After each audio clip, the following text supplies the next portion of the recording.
மாடித்தோட்ட நண்பர்களுக்கு வணக்கம். இன்றைக்கி பாருங்கள், நம்மளோட முருங்கைக்காய் அறுவடை ரொம்ப சூப்பரான அறுவடைங்க. இது என்ன பண்ண போகிறேன்னு கேட்குறீங்களா? நாங்கள் கொஞ்சம் யூஸ் பண்ணிவிட்டு என்னோடய நண்பருக்கு கொஞ்சம் ஷேர் பண்ண போகிறோம். ரொம்ப அருமையாக இருக்குங்க.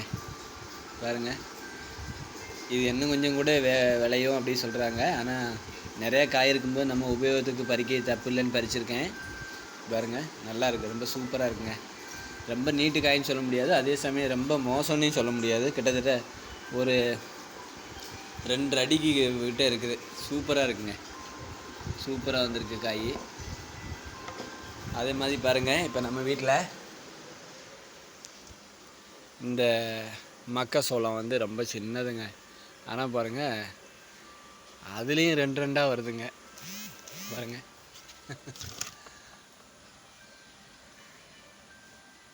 ரொம்ப குட்டியாக தான் இருக்குது. ஆனால் அது என்னமோ தெரியலைங்க, அதுலேயும் 2 வருது. எப்படி வரப்போகுதுன்னு எனக்கு தெரியல. இது ஒரு புது அனுபவம். இதுக்கு நான் என்னமோ சத்து கம்மியாக இருக்குமோன்னு நினச்சேன். ஆனால் இன்னொரு இதில் வந்து பார்த்திங்கன்னா, அது இதே மாதிரி தான் வளர்த்தேன். இதோட எல்லாமே இதுக்கு என்ன ஃபெர்டிலைசர் கொடுத்தோமோ அதுதான் கொடுத்தோம். அதுக்கும் என்னன்னு தெரியல. இதில் ஏதாவது இதுக்கப்புறம் கூட எனக்கு ஏதாவது கொடுத்தா கொஞ்சம் நல்லா இருக்குமா, அப்படி யாருக்காவது தெரிஞ்சால் கொஞ்சம் சொல்லுங்கள். இன்றைக்கி ஆக்சுவலாக ஒரு பூஸ்டர்னு ஒன்று சொல்லி வாங்கி கொடுக்க போகிறேன். ஆர்கானிக் தான், அதாவது மண்புழு உரம் எல்லாம் பஞ்சகாவியா எல்லாம் கலந்த நம்ம பாபு ஆர்கானிக் கார்டனில் தான் வாங்கணும்னு நினச்சிட்டு இருக்கேன். 2 நாளாக போக முடியல. இன்றைக்கி நிச்சயமாக வாங்கி கொடுத்துட்டு நானும் ரிசல்ட் சொல்கிறேன். இதில் ஏதாவது புதுமையாக உங்களுக்கு யாருக்காவது தெரிஞ்சால் கண்டிப்பாக சொல்லுங்கள். அதுமாதிரி பாருங்கள், தக்காளி நம்ம வீட்டில் எப்படி வந்திருக்காங்க பாருங்கள். கிட்டத்தட்ட இந்த பாருங்கள், ஒரு 3-4 கொத்து வந்திருக்கு. இன்னொரு தக்காளியில் வந்து அதில் வந்து ஒன்றே தான் இருக்குது. மற்றபடி எல்லாம் பூ இருக்குது. காய் விழுந்துட்டுருக்கு.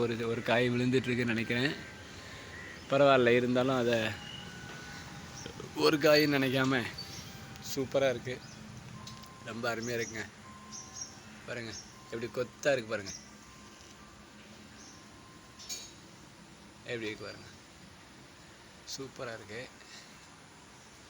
நண்பர்களே, நீங்களும் இந்த முயற்சியை பண்ணுங்கள். சூப்பராக வளங்க.